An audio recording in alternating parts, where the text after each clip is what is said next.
Oh, tafsir. Ada Ustaz. Saya kita. Ah, kena buka dulu cakap.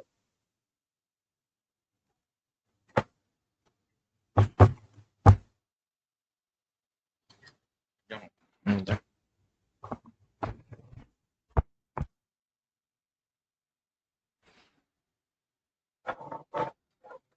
A'udzubillahi minasyaitonirrajim. Belum on nak? Belum on.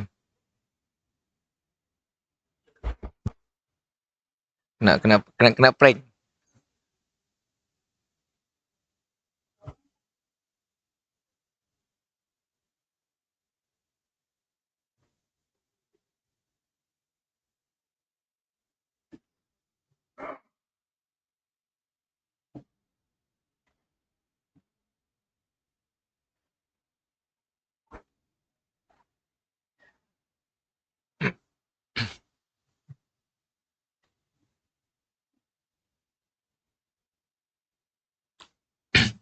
Okey. Bismillahirrahmanirrahim. Assalamualaikum warahmatullahi wabarakatuh. Innal hamdalillah nahmaduhu wa nasta'inuhu wa nastaghfiruh wa na'udzu billahi min syururi anfusina may yahdihillahu fala mudhillalah wa may yudlil fala hadiyalah. Asyhadu an la ilaha illallah wa asyhadu anna Muhammadar Rasulullah. Allahumma salli ala sayyidina Muhammad wa ala alihi wa ashabihi ajma'in. Rabbi syrah li sadri wa yassir li amri wa hlul 'uqdatam min lisani yafqahu qawli, amma ba'd. Alhamdulillah kita menyambung perbincangan kita melalui kitab Talbis wal Iblis, yang mana kita dah masuk bab yang ke-34, iaitu belitan iblis pada orang awam. Secara sebagai muqaddimah, apa yang kita bicarakan malam ini adalah berkenaan dengan bolehkah seseorang bermimpikan Nabi. Jadi penulis kitab, pentahqiq kitab akan membawakan pandangan para ulama tentang dakwaan orang-orang yang mendakwa berjumpa dengan Rasulullah, dan yang kesiannya orang awam yang terima aja. Itu macam-macam dakwaan, tuan-tuan. Macam-macam dakwaan, sehingga kan ada orang yang menunggang agama secara tidak sedar. Ada yang, saya pelik lah bila ada orang mengatakan rumahnya harga naik kerana pernah berambih oleh ulama 3 orang. Jadi rumahnya harga naik. Saya, ya Allah, macam lucu macam ceritanya nak. Rumahnya market value 200 tapi pasal jual 400. Sebab ulama dah tidur siap 4 orang yang ada. Jadi saya dah, ya Allah, sampai tahap macam ni, tuan-tuan. Ya, boleh saya katakan, yalah, belitan lah. Talbisul Iblis. Dan malam ini insyaAllah kita akan membicarakan tajuk yang menarik, yang kita nak lihat sejauh manakah benarnya. Bila mana kita melihat 3 pandangan ulama', saya akan bacanya pun syarah kelak. Ada yang paling kuat adalah pandangan daripada Ibn Sirin, seorang pakar dalam takbir mimpi. Lepasnya Al-Qadiyat, seorang tabi'in yang hebat. Lepasnya beberapa pandangan di kalangan Imam An-Nawawi yang turut diulas oleh Ibn Qayyim. Dan yang ketiga adalah pandangan dari Syekh Muhammad Az-Zarqa. Jadi kita nak melihat apa kebenaran bila mana orang mendakwa bermimpi berjumpa Rasulullah. Ada 2 hadis yang akan kita bincangkan kelak. Yang mana satu hadis yang sering dijajak, dijual. Bila bermimpi jumpa Nabi, maka iblis tidak akan menyerupai Nabi. Kelak saya akan baca detail lah, yang pun nombor hadis sebagainya. Dan ada satu lagi hadis yang mengatakan bila berjumpa dengan Nabi, ia memang bukan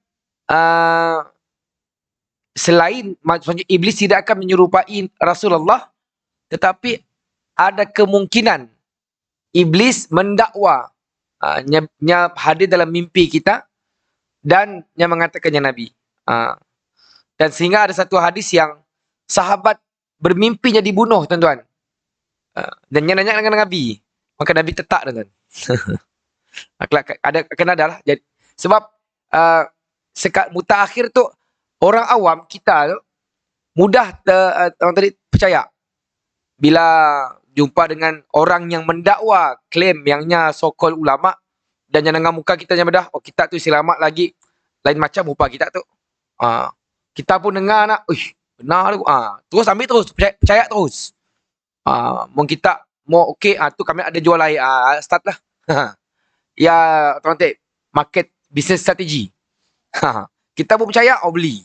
Beli tu. Okay. Kita berkata, ya sebagai muqaddimah supaya tuan-tuan faham cerita malam tu nak ke sini. Sebab tu cerita talbis tu menarik supaya kita tu jangan kena. Jangan orang tadi kena prank macam saya tu, bukan mic saya dah. Kena prank, kena scam. Okay. Itu orang agama pun scam juga. Orang tadi masyarakat Islam. Sehingga kita rasa macam kesian. Kena bulak. Orang tadi hidup nak bulak mah. Okey. Berkata Imamul Jauzi, wa qad yakhruju bil awamin ta'dhimun mutadahhidina ila qabuli da'awahum wa in kharaqu syari'ah wa kharaju an hududiha fataral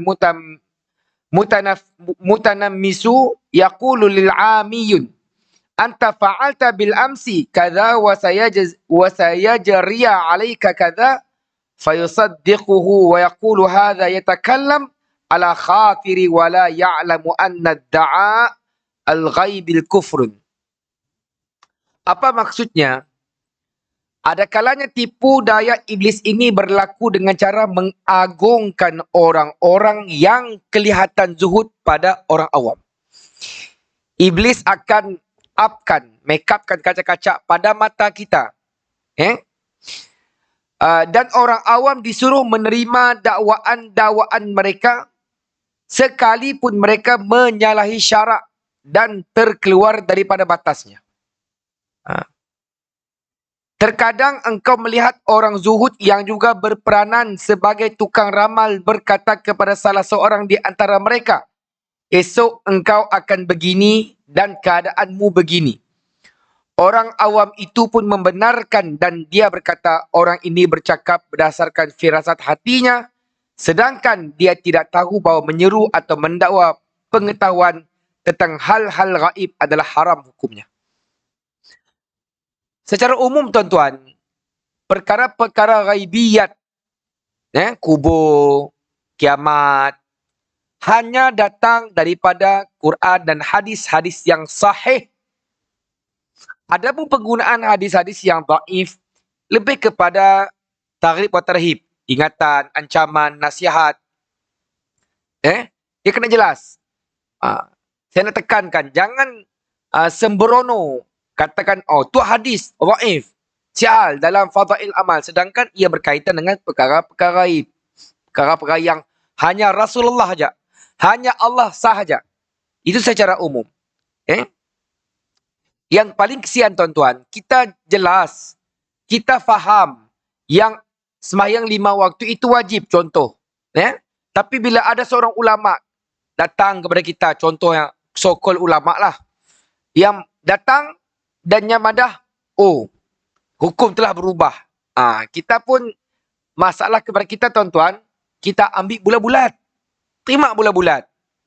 Sedangkan bila cek-cek, daripada hospital bahagia contohnya. Cuma kena bulat kita. Okay?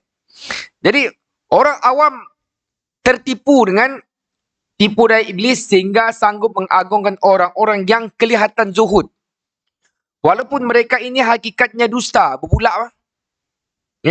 Mereka tertipu dengan pribadi luaran, dilihat rupa semata-mata, tanpa periksanya, itu datang dari sini, belajar dari sini. Kan? Bila yang mengatakan kitab muktabar, betulkah kitab muktabar? Bila yang mengatakan ada dalam kitab, bila kita, hujah mengatakan, ini semua ada dalam kitab, tidak dapat digunakan tuan-tuan, sepenuhnya. Kena ada cek-cek kitab Syiah. Cek-cek kitab yang sesat. Kena semak tuan-tuan. Bila kita katakan kitab muktabar, ulama muktabar sebut siapa. Dalam takbir mimpi, siapa si kenal? Siapa tak kenal dengan Ibn Sirin? Takbirnya adalah orang yang dapat uh, doa daripada Rasulullah sallallahu alaihi wasallam berkenaan dengan takbir mimpi. Ibnu Sirin. Jadi kadang-kadang ada orang mendakwa kitab sekian. Dan bila mengatakan sesuatu seperti mukadimah, saya katakan rumahnya naik kerana ulama duduk sekian dan sekian, maka kita tertipu, tuan-tuan. Kadang-kadang ada perkara-perkara yang jelas bertentangan dengan syarak. Yang peliknya, kita dah belajar macam-macam ustaz dah, yang hebat-hebat. Dah yang meyakini ibadah yang kita lakukan. Tiba-tiba datang seorang yang entah kita tak kenal, bukan menambah baik, bahkan tukar, mengubah. Dan sebagainya. Tambahan pula dakwaan-dakwaan itu yang pelik-pelik. Di luar jangkauan akal manusia. Orang awam menganggap, kita akan merasakan ini adalah kurniaan Allah kepadanya. Dan ada yang mendakwa, mereka ini tarafnya hebat. Sehingga kan tuan-tuan kena ingat, ada di kalangan kiai-kiai, tok guru pondok, bukan semua, sebahagian yang mendakwa boleh menyelamatkan anak muridnya bila di padang mahsyar kelak, boleh menyelamatkan daripada neraka. Sedangkan dalam surah Al-Infitar ayat yang terakhir, jelas Allah menyebut tidak akan siapa boleh terselamat daripada azab Allah. Tidak akan siapa, tidak ada siapa pun, tuan-tuan. Hatta Rasulullah menangis ketika menguburkan anaknya. Antara dia dengan Allah Subhanahu wa taala. Apatah lagi kita, tuan-tuan. Jadi orang-orang sebegini tidak lain dan tidak bukan hanyalah nak menipu, mendapat penghormatan dan nama semata-mata. Tuan-tuan, sekarang saya pun takut dengan keadaan bila agama digunakan dalam proses untuk mengumpul harta. Kadang-kadang berlaku, tuan-tuan, di Malaysia, anak-anak tahfiz keluar situ kolek duit.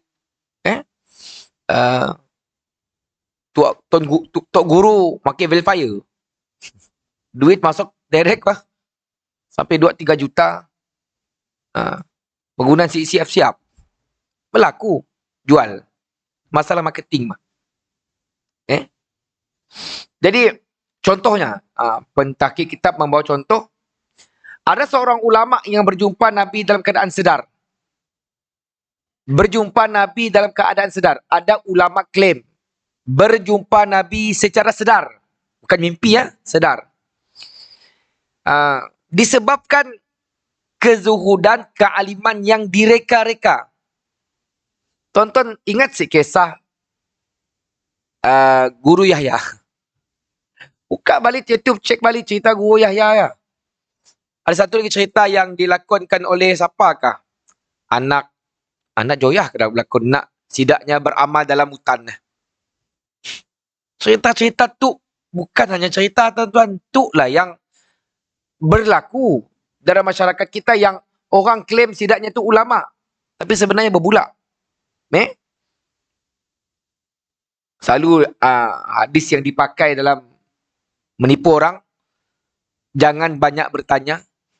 Barang siapa banyak bertanya, maka lemahlah imannya. Orang semua tanya, semua diam semua. Sedangkan penggunaan hadisnya salah, tuan-tuan. Hadisnya digunakan dalam bertanya perkara-perkara yang tidak ada manfaat kepada akidah dan iman kita.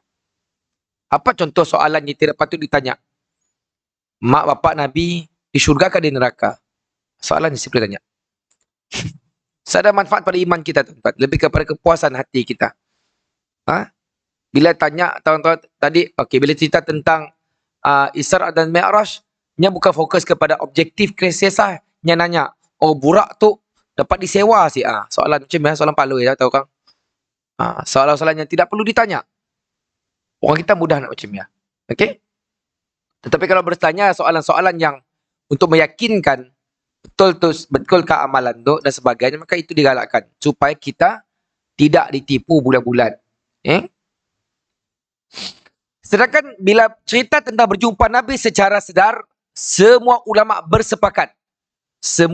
bersepakat mustahil seseorang itu berjumpa dengan Nabi secara sedar kecuali kalau dia seorang sahabat.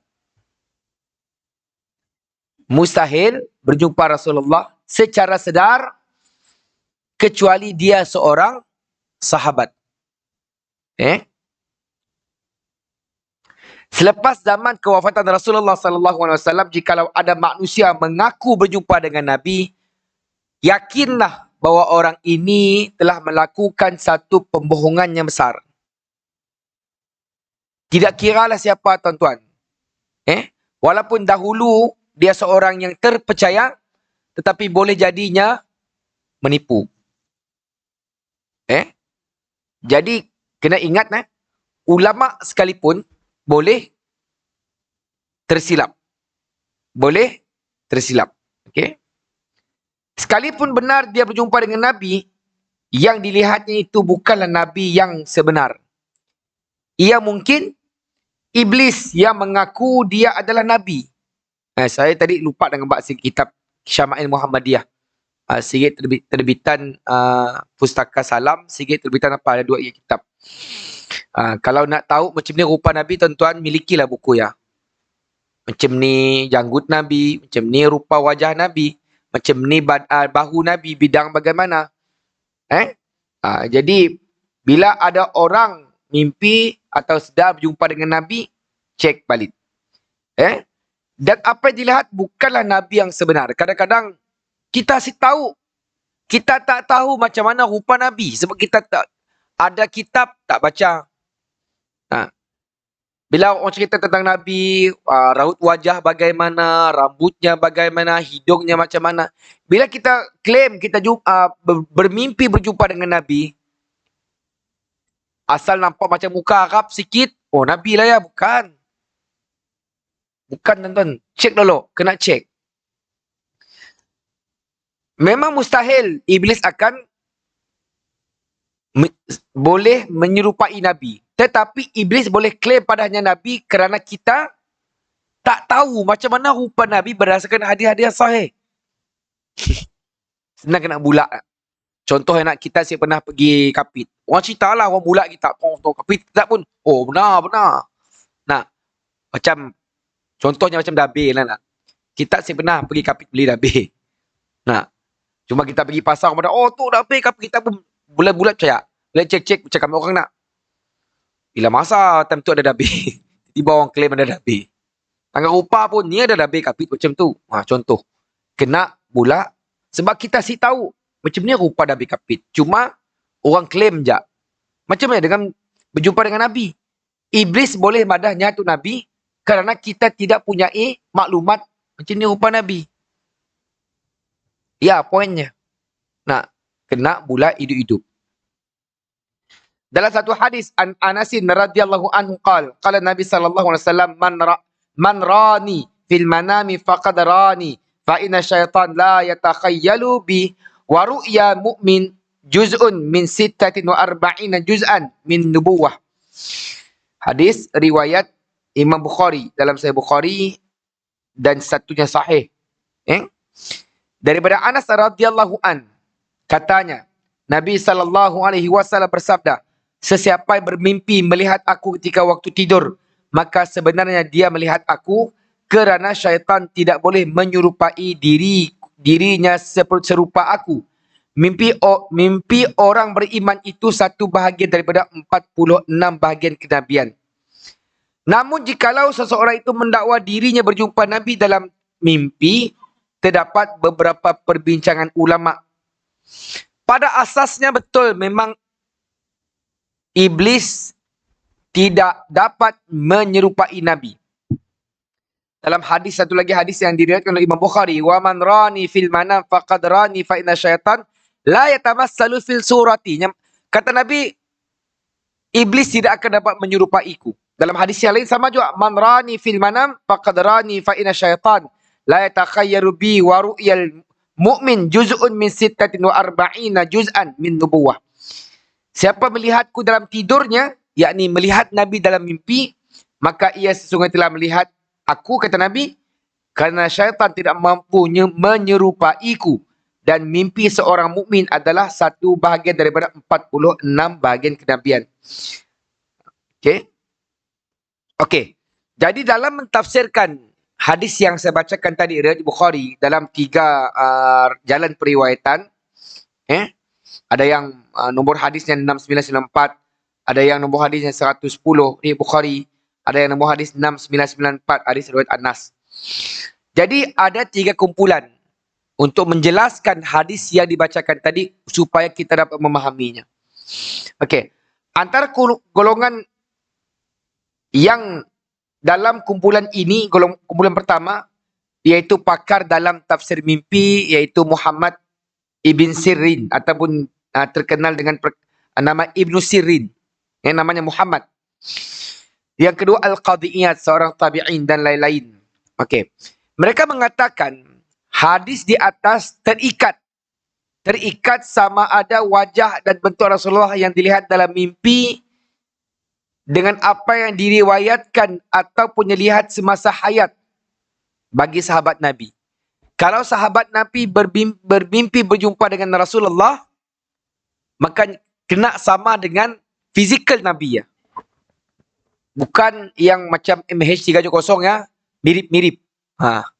Dulu si berambut tiba-tiba berambut. Contoh nak. Ya mungkin sebab kita sering mengatakan kita ada 7 orang serupa dengan kita di dunia. Tapi Rasulullah kena cek. Jikalau apa yang kita lihat, contohnya rambut Nabi tidak kerinting dan tidak lurus.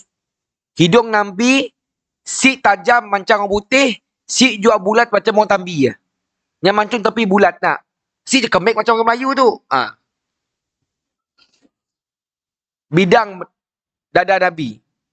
Jalan Nabi macam ni.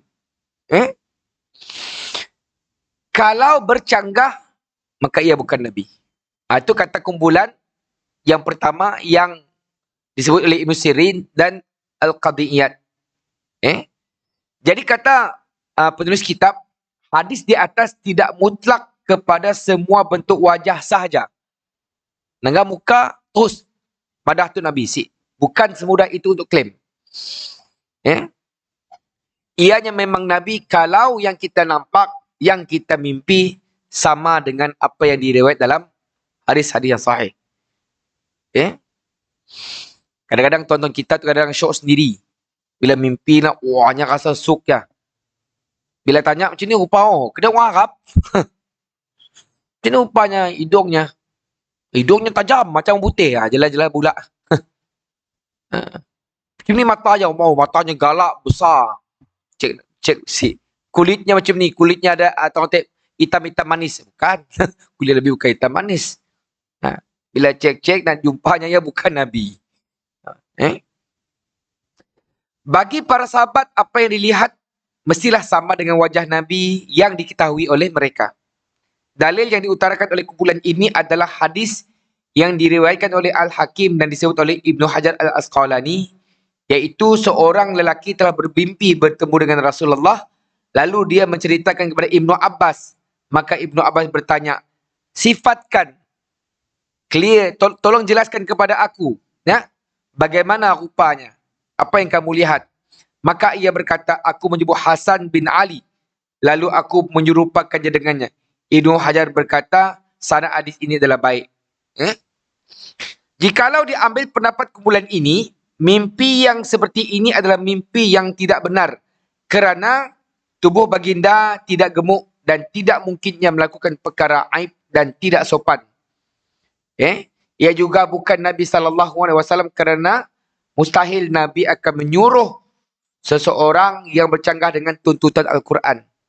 Contoh nak jumpa dengan Nabi. Kita klaimnya Nabi, tiba-tiba madah, hari ini tidak ada kewajipan solat bagi kamu. Sah-sah bukan Nabi. Jangan seronok, habis. Terus dia announce kat masjid. Aku mimpi jumpa Nabi. Esok hari semua salat sembahyang subuh. Jelas-jelas yang kita mimpi ya iblis. Kalau ada perkara-perkara yang kita mimpi, yang kita klaim ya itu adalah Nabi, tetapi bertentangan dengan syariat, maka ia palsu. Okey, itu kumpulan yang pertama. Kalau kita mengatakan itu Nabi, kena cek dengan hadis Nabi. Sebagaimana Ibnu Abbas, bila datang seorang mengatakan klaim jumpa Nabi, yang cek dulu. Rupa-rupa bilanya cerita, oh ya bukan Nabi. Antara bukti pertamanya mengatakan sifat tubuh badan, yang kedua yang disuruh pasti jangan bertentang dengan syariat. Jadi dua tu kena balance lah. Yang kedua, antara ulama kumpulan ini adalah Imam An-Nawawi, Al-Mazari dan lain-lain. Kumpulan ulama ini berpendapat hadis tersebut, hadis yang mengatakan bermimpi dengan iblis tidak akan dapat menyerupai Nabi, adalah umum bagi semua orang, sama ada yang pernah melihat Nabi ketika hidupnya ataupun seperti kita yang tidak pernah melihat Nabi. Semua jenis mimpi Rasulullah adalah benar sebagaimana masuk hadis. Yang itu agak ringan. Pandangan An-Nawawi dengan Al-Mazari agak ringan. Hasil pendapat ini, apa sahaja yang dilihat dalam mimpi dan mendapat ilham, ataupun apa jua perasaan bahawa ia adalah Nabi, maka benarlah mimpi itu adalah Nabi. Maka Imam Ibn Hajar mengulas pandangan Imam An-Nawawi, berkata, perlu diingat bahawa Muhammad Ibn Sirin dan Imam adalah imam, maksudnya orang yang sangat pakar dalam ilmu takbir mimpi. Maksudnya pandangannya diambil bila bercerita tentang mimpi jumpa Rasulullah sallallahu alaihi wasallam. Maksudnya Ibn Hajar mengkhususkan penjelasan Imam An-Nawawi dan Al-Mazari tentang mimpi tadi. Bukan ngambil secara general. Berdasarkan kepada pendapat ulama kumpulan ini, mungkin benarlah anda telah melihat Nabi dalam mimpi itu. Okey. Tapi saya mengingatkan, apa-apa kalau tuan-tuan bermimpi berjumpa dengan Nabi SAW, tidak ada sebarang perubahan syariat. Jangan ingat bila jumpa Nabi itu ada perubahan syariat, ada zikir-zikir baru dan sebagainya. No. Saya dah. Sebab ulama berhujah, kalau Nabi menyampaikan kepada Tuhan, kita seorang aja dapat zikir Nabi. Bukankah itu mengatakan Nabi ini tidak amanah? Karena hanya menyampaikan satu ilmu khas untuk kita aja. Ya, antara hujah ulama lah. Dan kumpulan yang ketiga, antara ulama dalam kumpulan ini adalah Ibn Juzai dan Syekh Mustafa Al-Zarqa. Itu diambil di-quote dalam kitab Al-Aql wal fil Fahmi Al-Hadis An-Nabawi, muka surat 25. Syekh Mustafa Zarqa berkata, setelah beliau membuat analisa seluruh pandangan ulama, ia mengatakan memang secara zahirnya kelihatan hadis di atas seolah-olah menjamin semua wajah Nabi sebagaimana ilham seseorang yang dilihat dalam mimpi itu adalah wajah Nabi yang sebenar. Tetapi setelah melakukan analisa tafsiran para ulama, jelas hadis tadi tidak memberi jaminan untuk semua. Itu pandangan yang sangat clear.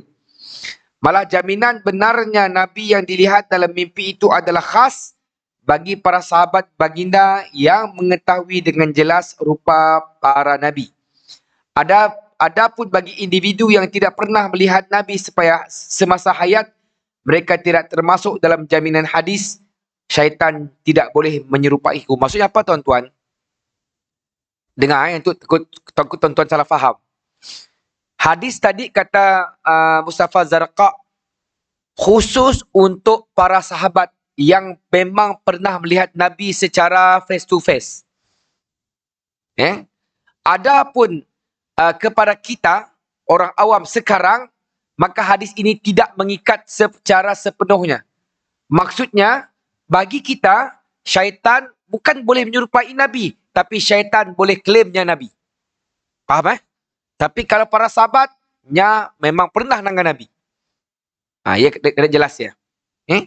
Ini kerana kita semua tidak tahu wajah Nabi secara 100%. Kan? Maka mungkin syaitan boleh membentuk wajah dan yang klaim itu adalah Nabi. Kononnya ilham bahawa ia adalah Nabi. Sebagaimana saya katakan tadi. Kadang-kadang kita didatangkan dengan perasaan yang terharu, perasaan yang rindu, dan terus klaim ini Nabi tanpa menyemak. So kadang-kadang kita menyatakan kepada masyarakat untuk contohnya tu Nabi bah, ini Nabi, takkan aku nak tipu contoh. Tapi bila cek balik, jangan terus terima. Syaitan memang tidak boleh menyerupai Nabi SAW, tetapi dalam hal ini ia hanya menyerupai wajah lain lalu mendakwa ia Nabi, dan kita tidak mengetahuinya. Kita tidak mengetahui. Sebab itu saya sarankan tuan-tuan, carilah kitab Syama'il Muhammadiyah oleh Imam At-Tirmizi. Ada yang bahasa Melayu tuan-tuan. Ada himpunan-himpunan hadis tentang pribadi Rasulullah sallallahu alaihi wasallam, supaya kita boleh tahu bagaimana bentuk wajah Nabi, badan Nabi dan sebagainya. Lebih berbahaya apabila gambar itu memberi mesej dalam bentuk cakap ataupun tindakan yang tidak sesuai dengan watak sebenar baginda. Tiba-tiba yang kita mimpi, syaitan yang klaim yang Nabi tiba-tiba memberi sesuatu yang tidak patut. Yang paling kesian, orang tersebut menyebarkan lagi ajaran tersebut, dan kita semua terpalit dengan benda-benda yang sesat. Syekh Mustafa Az-Zarqat juga menegaskan, jikalau seseorang merasakan ia telah bermimpi Nabi pada zaman ini, maka tiadalah jaminan apa yang dilihatnya adalah Nabi. There are no guarantee. Ia terbuka sama ada benar ataupun salah. Oleh kerana itu, mimpi pada zaman sekarang adalah sebuah mimpi biasa yang terbuka kepada permainan jahat syaitan. Monolog dalam mimpi, ataupun mimpi benar orang saleh yang dapat melihat wajah sebenar Nabi, tapi tidak termasuk dalam jaminan hadis tadi. Maksudnya, hadis tadi mengatakan kalau kita jumpa Nabi dalam mimpi, itu Nabi. Tetapi jaminan ini tidak terletak kepada kita. Sebab kita boleh terjerat dengan mainan iblis. Contoh, ada orang buat majlis selawat, cerita tentang Nabi dan sebagainya. Kita pun terlalu rindu dengan Nabi, sedih dan sebagainya, terbawa-bawa lah mimpi. Mudah. Orang kita kan mudah emosi. Nanggai Hindustan dah nangis dah. Nanggai Hindustan sikit nangis. Kita mudah terasa, tuan-tuan. Dan cepat emosi. Cepat beremosi. Okey. Ini samalah macam mimpi buruk. Sebenarnya tadi ada sahabat bermimpi buruk. Ya, apa katanya? Ya Rasulullah, ra'aitu fil manam ka'anna ra'sil quti'a. Dah aku bermimpi kepalaku dipotong. Qala fadhahikan Nabi. Nabi itu tersenyum, tuan-tuan. Tetap Nabi. Wa qala idza la'iba syaitan. Ini adalah permainan syaitan. Bi ahadikum fi manamihi fala yuhaddis bihin nas. Nabi tertawa bila mendengar ada seorang sahabat mengatakan, aku bermimpi kepalaku dipotong. Apa kata Nabi? Apabila syaitan mempermainkan seseorang daripada kamu dengan mimpi-mimpi begini dalam tidurmu, janganlah kamu menceritakan kepada orang lain. Nabi melarang. Dan Nabi juga menyebut, ar-ru'ya as-salihatu minallah wal hulmu minasyaitan, faman ra'a syai'an yakrahuhu falyamfus man shimalihi thalasan wal yata'awwad minasyaitan fa innaha la yatadurruh. Itu Nabi ngajar. Nabi ngajar kita kaedah bila bermimpi yang buruk. Apa kata Nabi? Mimpi yang baik kepada orang saleh adalah daripada Allah Subhanahu wa taala, dan mimpi buruk adalah daripada syaitan. Sesiapa yang telah melihat sesuatu mimpi yang tidak disukainya, hendaklah dia meniup ke kirinya 3 kali dan beristiazah. Beristiazah itu membaca a'udzubillahi minasyaitonirrajim. Meminta perlindungan dari gangguan syaitan, kemudian mimpi itu tidak akan memudaratkannya. Okey. Sedangkan hadis yang mempunyai taraf-tarafnya, iaitu hadis yang sahih juga dan juga hadis dhaif. Okey, kata punya kitab, dalam hadis pun ada yang dhaif, ada yang sahih, ada yang palsu, apatah lagi mimpi. Jangan bila mimpi je semuanya betul. Kadang-kadang mimpi itu juga mainan tidur. Tuan-tuan carilah kitab tafsir mimpi Ibnu Sirin. Yang saya lama saya ada kitab tapi tahun itu sudah hilang dah. Memang yang berdasarkan hadis-hadis dan diajari Nabi sallallahu alaihi wasallam. Dan satu riwayat tuan-tuan. Belum soal tu ya. Ada satu kisah tuan-tuan. Nabi tuan-tuan, kita perasan si imam. Imam kalau dia menoleh belakang, ia antara sunnah Nabi. Sebab Nabi biasa selepas main subuh, Nabi akan menoleh ke belakang. Bukan nolehnya duduk menghadap jemaah. Dan Nabi itu panggil Nabi, bila lepas main subuh, Nabi akan bertanya, malam tadi ada mimpi apa? Nabi akan mentafsir mimpi para sahabat. Dan ada satu mimpi yang panjang. Nabi berjumpa dengan dua orang malaikat, ngembaknya pergi ke tempat-tempat tertentu. Dan antara mimpi Nabi tuan-tuan, Nabi melihat seorang yang baring, datang seorang ngembak batu dan memecah kepala. Kisah tu kita dengar pada peristiwa Isra dan Mi'raj. Tapi kisah ini tidak berlaku pada Isra dan Mi'raj, sebaliknya berlaku pada mimpi Nabi SAW. Bila Nabi tanyakan sahabat, adakah di kalangan kita orang bermimpi? Sahabat semua diam, maka Nabi menceritakan mimpinya. Bila Nabi menceritakan mimpinya, ia merupakan wahyu. Azan. Okey, kita azan dulu.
Allahumma rabb hadhihi da'wati tammat wasratul qa'im. آتي سيدنا محمد الوسيط الفضيلة والشرف والدرجة العالية الرفيعة وبأسق مقاما محمولا لزي وعده إنك لا تخلف الميعاد.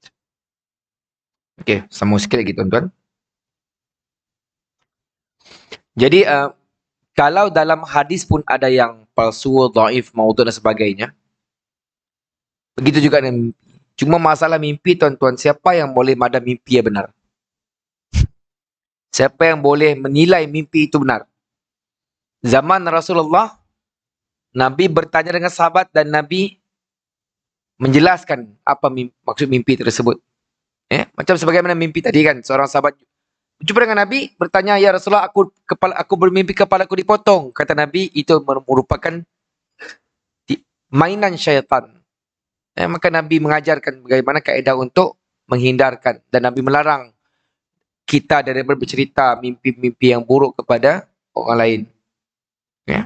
Jadi, mimpi tidak ada siapa yang boleh membenarkan. Itu satu klaim yang mudah sekarang, tuan-tuan. Mimpi klaim jumpa Nabi, dan cerita tersebut bercanggah dengan syarak, amalan-amalan yang dia mendakwa dapat dari mimpi, maka itu perkara yang perlu ditolak. Jadi seseorang itu harus berhati-hati supaya tidak terjerumus ke dalam tipu daya iblis. Mimpi berjumpa Nabi tidak boleh menjadi kayu ukur keimanan seseorang kerana mimpi itu boleh diragui kesahihannya.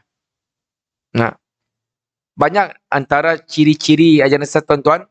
Aku telah bermimpi juga jumpa dengan Nabi dan aku telah dilantik sebagai imam di Kuching. Kita orang mesti lantik kami jadi imam besar. Sebab Nabi dah melantik, siapa berani melawan? Dakwaan macam tu selalu diguna dalam tarikat-tarikat yang sesat. Imam tarikat, khalifah tarikat telah dilantik oleh Rasulullah. Sebenda yang kita kena keras, kena bertegaslah dalam perkara ini, tuan-tuan. Ada juga sebagian ulama memberikan ramalan-ramalan palsu dan menjeleweng daripada Islam.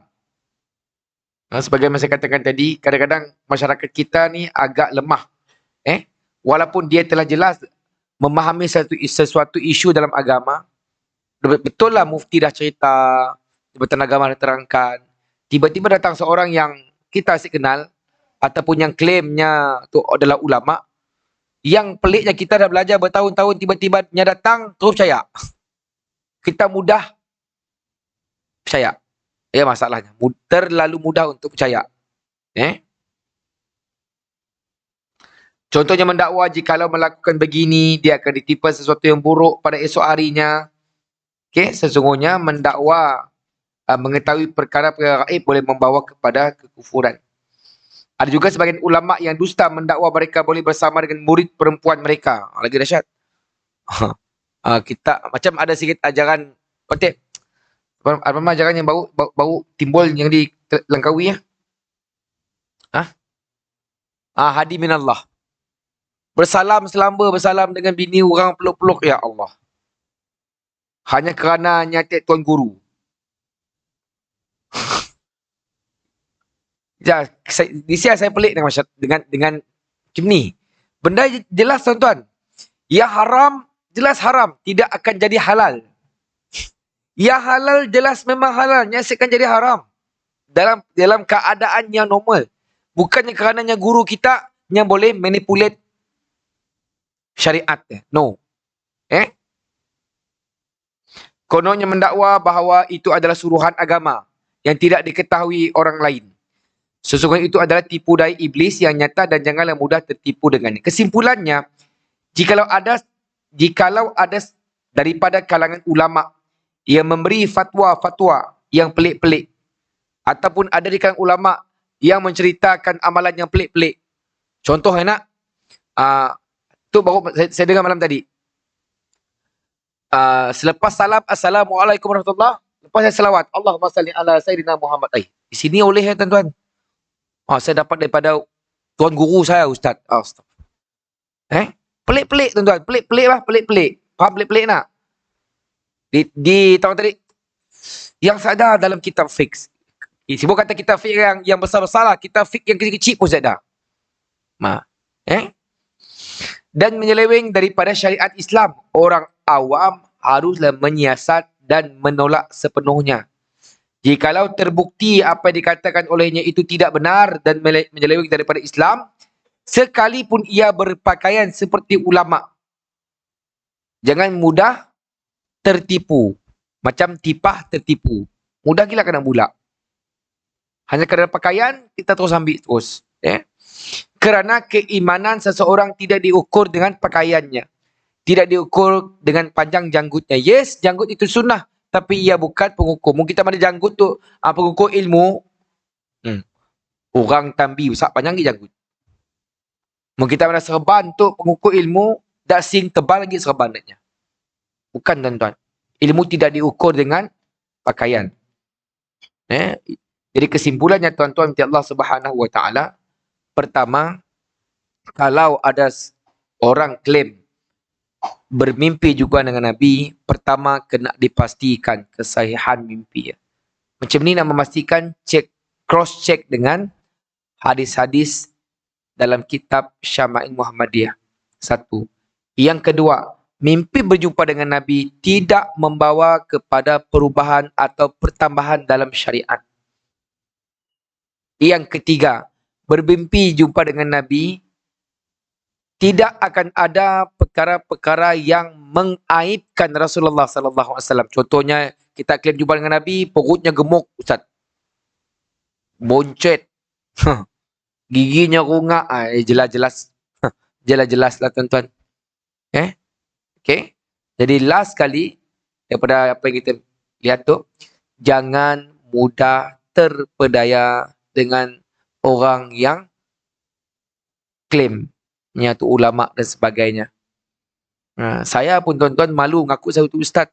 Saya bukan ustaz tuan-tuan. Ustaz tu kalau ikut punya pun ilmu, Masya Allah. Saya tu hanyalah sekadar menyampaikan ilmu, berkongsi dengan tuan-tuan apa yang ada dalam buku-buku yang boleh memberi manfaat. Terkurang terlebih saya minta ampun, minta maaf. Mudah-mudahan apa yang kita dengar dapat dijadikan sebagai panduan dan pengajaran kepada kita agar kita terus menjaga akidah kita, iman kita, jangan sampai kita terbelit dengan beritan iblis yang boleh merosakkan akidah kita dan boleh menjerumuskan kita ke lembah yang hina. Kita tangguh dengan membaca tasbih kafarah dan suratul Asr. Bismillahirrahmanirrahim. Wal 'asr innal insana lafi khusr illa alladhina amanu wa 'amilus salihat wa tawassaw bil haqq wa tawassaw bis sabr. Subhanakallah bihamdika asyhadu an la ilaha illa anta astaghfiruka wa atubu ilaik. Terima kasih atas perhatian. Maaf atas kekurangan. Assalamualaikum warahmatullahi wabarakatuh.